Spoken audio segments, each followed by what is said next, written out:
धर्म आणि नीतिमत्ता, धर्म आणि धम्म यामधील इतर भेद भगवान आणि पोट्टपाद यांच्यामधील संवादात व्यक्त झाले आहेत. एकदा भगवान श्रावस्ती येथे अनाथपिंडकाच्या जेतवनातील आरामात थांबलेले होते. त्या समयी पोट्टपाद नावाचा एक परिव्राजक राणी मल्लिकेने तत्वदर्शनावरील वादविवादासाठी जो एक प्रासाद तयार केला होता तिथे राहत होता. त्याच्याबरोबर त्याच्या 300 परिव्राजक अनुयायांचा एक मोठा समूह होता. भगवान आणि पोट्टपाद या दोघांमध्ये त्या प्रसंगी खाली संवाद घडून आला. पोट्टपाद म्हणाला, भगवान, जर असेच आहे तर मला एवढे तरी सांगावे की हे मत बरोबर आहे काय की जग शाश्वत आहे आणि इतर तत्संबंधी सर्व मते चुकीची आहेत. भगवान म्हणाले, पोट्टपाद, मी कधी म्हणालो की हेच मत बरोबर आहे की संसार अनंत आहे आणि इतर सर्व मते चूक आहेत? कधीही या विषयावर मी काही सुद्धा मत व्यक्त केलेले नाही. तेव्हा पोट्टपादाने भगवंतांना खालील प्रश्न क्रमशः विचारले. जग शाश्वत नाही काय? जग शांत आहे काय? जग अनंत आहे काय? आत्मा आणि शरीर एकच आहे काय? आत्मा एक वस्तू आणि शरीर भिन्न वस्तू आहे काय? ज्याला सत्य सापडले आहे त्याला मरणोत्तर अस्तित्व आहे काय? त्याला मरणोत्तर अस्तित्व नाही काय? त्याला मरणोत्तर अस्तित्व आहे किंवा नाही, आहे आणि नाही असे आहे काय? त्याला मरणोत्तर पण परत अस्तित्व नाही अथवा त्याला मरणोत्तर अस्तित्व नाही असे नाही काय? या प्रत्येक प्रश्नाला भगवंतांनी एकाच प्रकारचे उत्तर दिले.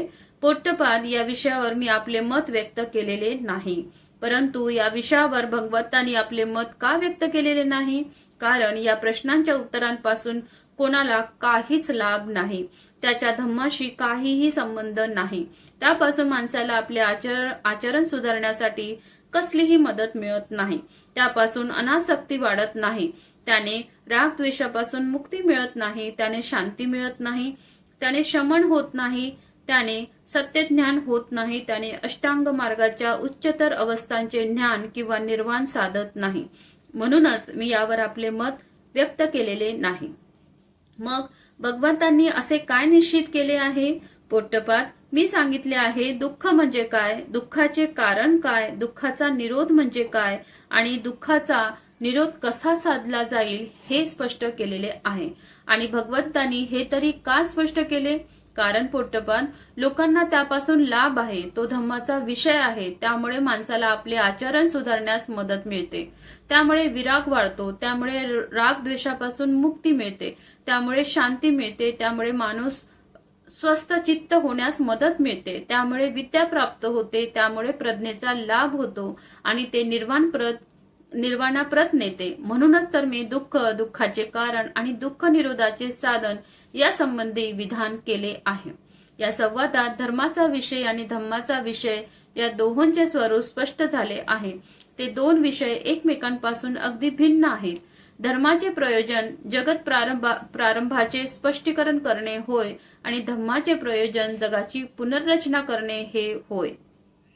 4. नैतिकता आणि धर्म. धर्मात नैतिकतेला काय स्थान आहे? खरी गोष्ट अशी आहे की धर्मात नैतिकतेला कसलेही स्थान नाही. धर्माचे विषय म्हणजे ईश्वर, आत्मा, प्रार्थना, पूजा, कर्मकांड, विधी समारंभ, रीतिरिवाज आणि यज्ञ हे होत. नैतिकतेचा संबंध तेथेच येतो जेथे एका माणसाचा दुसऱ्या माणसाशी संबंध येतो. धर्मात नैतिकतेचा संबंध बाहेरून येणाऱ्या वाऱ्याच्या एखाद्या झोताप्रमाणे असतो आणि शांती आणि सुव्यवस्था राखण्यापुरताच नैतिकतेचा उपयोग होतो. धर्म हा एक त्रिकोण आहे. आपल्या शेजाऱ्याशी चांगुलपणाने वागा, कारण तुम्ही दोघेही एकाच परमेश्वराची लेकरे आहात. धर्माची हीच विचारसरणी किंवा तर्क आहे. प्रत्येक धर्म नीतीचा उपदेश करतो, परंतु नीती ही काही प्रत्येक धर्माचे मूळ आधार नव्हे. ती त्याला असाच तात्पुरता जोडलेला एक डबा आहे. वेळ पडेल त्याप्रमाणेच गाडीचा डबा तिला जोडता येतो किंवा तिच्यापासून काढून टाकता येतो. धर्माच्या आचरणात व व्यवहारात नीतीचे कार्य हे आकस्मिक किंवा प्रासंगिक आहे. म्हणून नीती ही धर्मात प्रभावशाली ठरलेली नाही. 5. धम्म आणि नैतिकता. धम्मात नीतीला काय स्थान आहे? याचे साधे उत्तर म्हणजे नीती म्हणजे धम्म आणि धम्म म्हणजे नीती होय. दुसऱ्या शब्दात बोलायचे म्हणजे धम्मात जरी ईश्वराला काही स्थान नाही तरी जे स्थान धर्मामध्ये ईश्वराला आहे ते स्थान धम्मामध्ये नीतीने पटकावले आहे. धम्मात प्रार्थना, तीर्थयात्रा, कर्मकांड, विधी अथवा यज्ञ यांना स्थान नाही. नीती हे धम्माचे सार आहे. नैतिकता नसेल तर तो धम्म नाही. धम्मात जी नैतिकता आहे तिचा मूळ स्रोत माणसाने माणसावर प्रेम केलेच पाहिजे, मैत्री केलीच पाहिजे ह्या आवश्यकतेतून निर्माण झालेला आहे. त्यासाठी ईश्वराच्या आज्ञांची आवश्यकता नाही. ईश्वराला संतुष्ट करण्यासाठी माणसाने नीतिमान व्हायची गरजच नाही, तर स्वहितासाठीच माणसाने माणसावर प्रेम केले पाहिजे, मैत्री केली पाहिजे ही खरी आवश्यकता आहे. 6. केवळ नैतिकता पुरेशी नाही, ती पवित्र आणि सर्वव्यापक असली पाहिजे. कोणतीही वस्तू केव्हा पवित्र ठरते, ती का पवित्र ठरते? प्रत्येक मानव समाजात, मग तो प्राथमिक अवस्थेतील असो अथवा प्रगल्भ अवस्थेतील समाज असो, काही वस्तू अथवा समजुती अपवित्र मानल्या जातात व काही समजुती पवित्र मानल्या जात नाहीत. जेव्हा एखादी वस्तू अथवा समजूत पवित्रतेच्या सीमेमध्ये प्रवेश करते तेव्हा पवित्रतेच्या त्या सीमेचे उल्लंघन करता येत नाही, किंबहुना त्या सीमेला स्पर्शही करता येत नाही व तसे करणे निषिद्ध समजले जाते. याच्या उलट जी वस्तू अथवा समजूत पवित्र नसते, म्हणजे पावित्र्याच्या क्षेत्राबाहेरची असते, तिच्या विरुद्ध आचरण केले तरी चालते. म्हणजे अशा पवित्र नसलेल्या वस्तू अथवा समजुती त्यांच्या विरुद्ध वागताना मनात भय अथवा विवेक बुद्धीची टोचणी उद्भवत नाही. जे पवित्र ते मंगल होय, धर्मानुसार होय, त्याचे उल्लंघन केले तर ते धर्मबाह्य वर्तन ठरते. एखाद्या वस्तूला पावित्र्य का दिले जाते? प्रस्तुत विषयाच्या अनुरोधाने प्रश्नांचे क्षेत्र मर्यादित राखण्यासाठी असा प्रश्न विचारता येईल की नीतीला पावित्र्य का दिले गेले? नीतीला पावित्र्य देण्यात 3 गोष्टी कारणीभूत झाल्या असाव्यात. पहिली गोष्ट ही की जे श्रेष्ठ आहे त्याचे संरक्षण करणे सामाजिक हिताच्या दृष्टीने आवश्यक असते. ह्या प्रश्नाची पार्श्वभूमी जीवन संघर्षात योग्यतम माणूस टिकून राहिला पाहिजे या सिद्धांतात आहे. ह्या प्रश्नाचा विकासवादाशी संबंध आहे. हे सर्वश्रुतच आहे की मानव समाजाचा विकास जीवन संघर्षामुळे घडला, कारण प्रारंभिक युगात अन्न सामग्री अतिमर्यादित मात्रेत होती. हा संघर्ष अत्यंत भयानक स्वरूपाचा होता. निसर्गाचे दात आणि नखे रक्तलांछित राहिलेले आहेत. या भयानक रक्तरंजित संघर्षात योग्यतम तेच टिकाव धरू शकतात. समाजाची अगदी प्रारंभीची स्थिती ही अशीच होती. फार प्राचीन काळी कोणी ना कोणीतरी असा प्रश्न उपस्थित केलाच असेल की जो योग्यतम तो श्रेष्ठतम आहे काय? की जो अत्यंत दुर्बल आहे त्याला जर संरक्षण देऊन वाचवले तर परिणामी समाजाचे हेतू साधावयास तोच अधिक योग्य ठरणार नाही काय? असे वाटते की तत्कालीन समाजाची जी स्थिती होती त्यावेळी तिने त्याचे उत्तर होकारार्थी अवश्य दिले असेल. तर मग असा प्रश्न उद्भवतो की दुर्बल माणसाचे संरक्षण करण्याचा उपाय कोणता?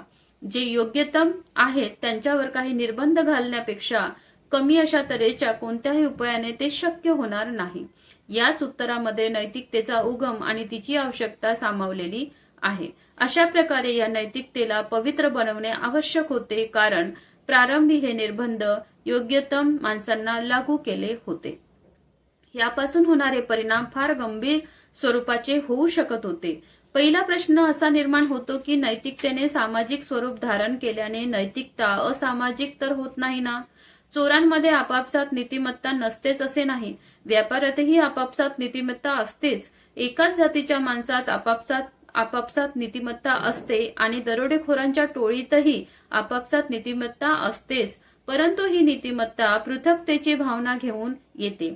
तिच्यात दुसऱ्यांच्या विरुद्ध बहिष्काराची भावना असते. ही नीतिमत्ता म्हणजे एका विशिष्ट समूहाच्या हिताचे संरक्षण करण्यापुरतीच मर्यादित असते, म्हणजे समाजहित विरोधक असते. या प्रकारच्या नीतीतील वेगळेपणाची जाणीव आणि आपल्यापुरतीच सीमित क्रियाशीलता ह्या गोष्टी तिचे समाजविरोधक रूप अगदी स्पष्ट करतात. जेव्हा जेव्हा एखादा विशिष्ट समूह आपला स्वार्थ साधण्यासाठी नीतिमत्ता पाळतो तेव्हा तेव्हा त्या नीतीचे बहुजनाविषयीचे समाजविरोधक रूप स्पष्ट होते. अशा प्रकारे स्थापन होणाऱ्या समूह संघटनांचे परिणाम दूरगामी होतात. जर समाज असा परस्पर विरोधक समूहाचा बनलेला राहील तर तो समाज असंघटित व तुकड्या तुकड्यांमध्ये विभक्त राहील. असंघटित व विभागलेल्या समाजापासून जे भय उद्भवते ते असे की तो आपल्यासमोर भिन्न भिन्न आदर्श, मूल्य आणि मूल्यमापनांचे भिन्न भिन्न मानदंड ठेवतो. जोपर्यंत लोकांचे जीवनाचे मापदंड समान राहणार नाहीत तोपर्यंत आणि जोपर्यंत लोकांचे सर्वसामान्य आदर्श समान नसतील तोपर्यंत मिळून मिसळून राहणारा असा एकजिनसी समाज होऊच शकत नाही. जेव्हा भिन्न भिन्न आदर्श आणि मूल्यमापनाचे भिन्न भिन्न मानदंड समाजात रूढ असतील त्या समाजात व्यक्तीला आपल्या मनातील विचारात सुसंगती राखणे अशक्य होईल. आपण जर बुद्धिपुरस्पर विचार केला तर कोणाच्या संख्याबलाचा विचार करून ज्याला जेवढा अधिकार मिळायला हवा तेवढा नसून कोण्या समाजाच्या एका गटाचे दुसऱ्या गटावर अनुचित वर्चस्व राहिले तर त्या समाजात संघर्ष हा अटळ राहणार. अशा प्रकारच्या संघर्षाला पायबंद घालण्यासाठी सर्वांना पवित्र वाटणाऱ्या अशा सर्वसामान्य नीती नियमाची आवश्यकता असते. आणखी एक तिसरे कारण आहे ज्यामुळे नैतिकतेला पवित्र आणि सर्वमान्य असण्याची आवश्यकता आहे आणि ते म्हणजे व्यक्तीच्या विकासाला संरक्षण देण्यासाठी. जेथे जीवन संघर्ष असतो किंवा एका वर्ग विशेषाचे शासन असते तेथे व्यक्तीचे हित हे सुरक्षित नसते. एखाद्या घटकात विभागलेल्या समाजातील प्रत्येक वर्गव्यवस्थेतील व्यक्तीला चित्ताची सुसंगती आणि अविरोधी भावना प्राप्त होत नाही. ती भावना प्राप्त करणे तेव्हा शक्य असते जेव्हा समाजात समान जीवनध्येय असतात आणि समान जीवनादर्श असतात. एका विभागलेल्या समूहामध्ये त्यास पोषक असे भिन्न आदर्श आणि भिन्न ध्येये असली की समाजातील व्यक्तींचे विचार बहकतात आणि समाज व्यवहाराकडे साकल्याने पाहण्याची दृष्टी सुसंगत राहू शकत नाही, ती विकृत होते. दुसरे असे की वर्गव्यवस्थेमुळे पक्षपातीपणा वाढतो आणि न्याय मिळत नाही. वर्गव्यवस्थेमुळे समाजाचे वर्गप्रधान स्तर बनतात. जे मालक असतात ते मालकच राहतात आणि जे दास्यात जन्मास येतात ते दासच राहतात. धनी तो धनीच राहतात, कामगार ते कामगारच राहतात, अधिकार संपन्न ते अधिकार संपन्नच राहतात आणि गुलाम ते गुलामच राहतात.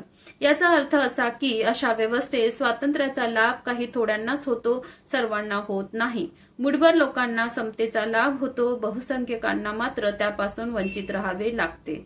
यावर उपाय काय आहे, त्यावर मार्ग काय आहे? यावर एक उपाय आहे, तो म्हणजे बंधुता, म्हणजे भातृभावनेला सर्वत्र प्रभाव पाडणारी शक्ती बनवणे.